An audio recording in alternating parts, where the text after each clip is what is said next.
There is an undeniable Christian nationalist movement happening in our nation today. And though their plan was explicitly written, it was ignored. And now we are seeing those actions take place in the White House as they continue to fight this fake war against Christianity. And as is typically the case, this fight is beginning in the classroom. This that inspired my short story, Love the Way God Intended, where all books that have been deemed unchristian have been banned from the classroom. But one teacher has taken it upon herself to fight against it. Here is a sneak peek of that story. Mrs. Estrada joined the back of the line for security. When she reached the front, she set the box of books on the conveyor belt. When the box of books reached the other side, a security guard grabbed the top book, eyeing it.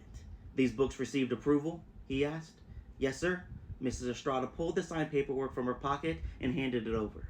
The security guard looked through the paperwork, checking the legitimacy of the signatures from the school board, principal, and state governor. When Mrs. Estrada got into her classroom, she kept the door locked, the blinds drawn, and the lights off. Relying on feel and faint outlines, she made her way to the back table, where she gently set down the box of books. Carefully, she removed each book and set them down in front of her. Each book had upon it a picture of a young boy and a young girl holding hands. Written in big, bold letters was the title of the book, Love, the Way God Intended. A raving review from the nation's most popular news organization called the book a triumph for American society and future generations. After the morning prayers had been spoken over the loudspeaker, Mrs. Estrada introduced the class to their new book by reading from the script provided to her by the school board. Love the Way God Intended, she read, is a monumental novel taking the nation by storm for the morality it strives to return to American households. This story serves as a much-needed blueprint for how love and relationships should look in a society too often deceived by the devil and his advocates. She ordered the students to open their books to page 7.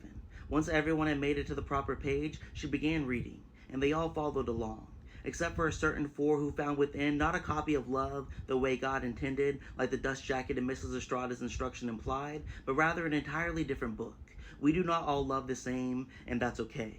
This was not the first time these 4 students had been assigned a book unlike the others, so they were not surprised to find that their books began on a completely different page and included words that did not match what Mrs. Estrada read to the rest of their classmates. These students, like their books, were not like the others. They had souls that had been banned from the state where their bodies dwelled, nor did their souls align with the world propagandized in the book that the school board demanded Mrs. Estrada read.